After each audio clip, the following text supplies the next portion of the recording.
Let's take a look at how to catch one of the most prolific rock species of the UK and Europe, the Ballan Wrasse.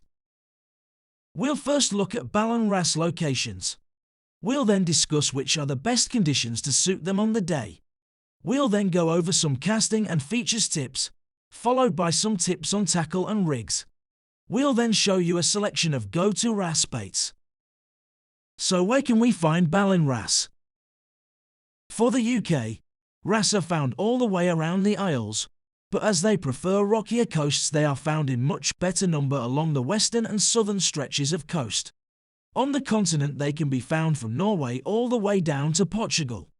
Unusually for a European species that is otherwise common in warm waters, they are not found in any big numbers inside the Mediterranean. So which are the ideal conditions for Ballan Wrasse? In the UK, Ballan Wrasse can actually be caught pretty much all year round. Having said that, they do have a peak period where the chances of catching them increases, and this typically falls between the months of August and November. This seasonal window will be at its widest in southern UK waters.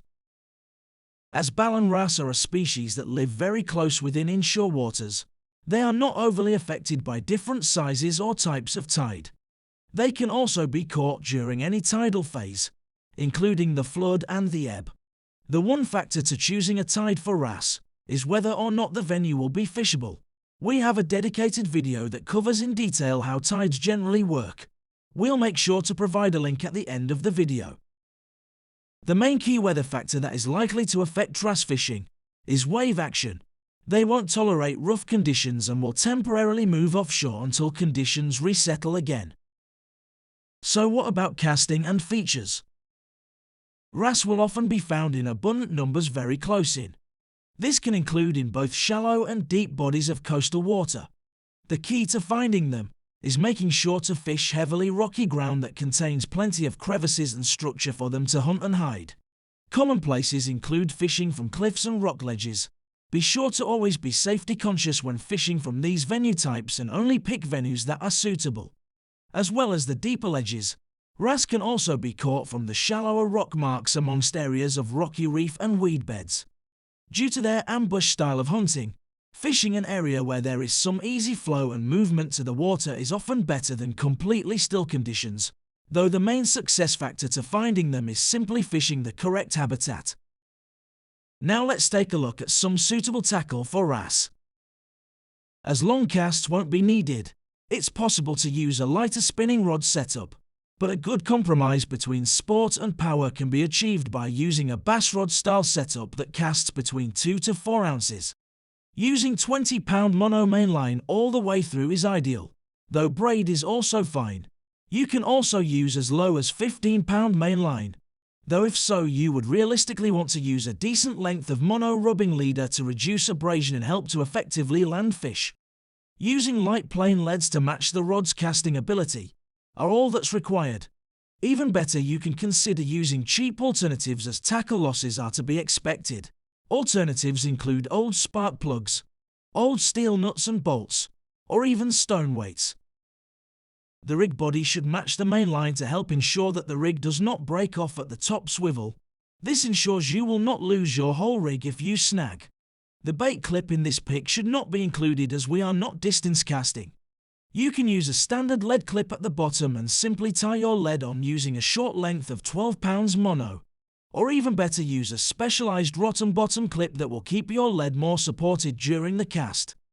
You would still tie your lead on in much the same way to get your leads back, but the clip will release the lead as it hits the water, ensuring the lead does not crack off mid-cast.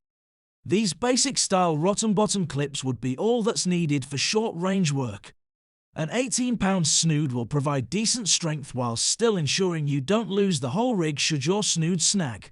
Fluorocarbon will be tougher against the teeth of the wrasse than mono. Using short snoods will also prevent snags. Use a strong pattern hook to handle the teeth of the wrasse. They also aid in lifting any catches from the water, though we always advise you to use a drop net when possible, to ensure you land more catches and also for the welfare of the fish.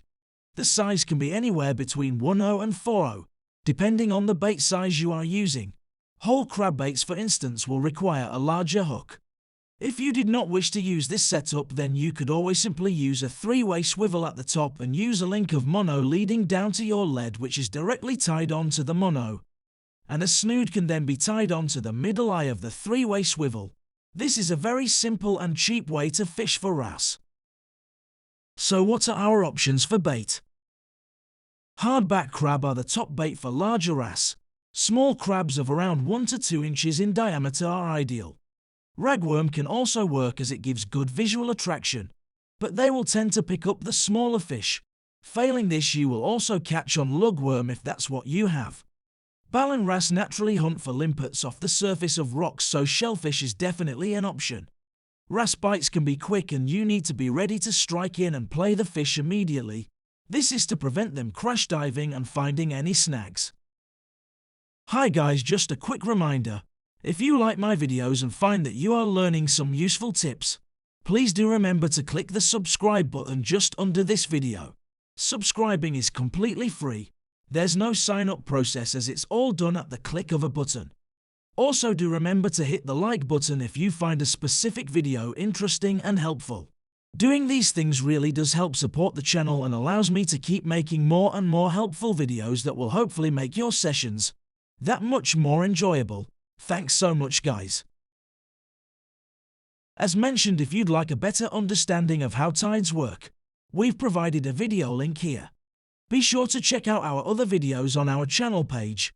There's plenty more species guides as well as other videos on anything and everything sea fishing. Simply click the channel name below this video to have a browse. Thanks again for watching. We hope to see you again soon.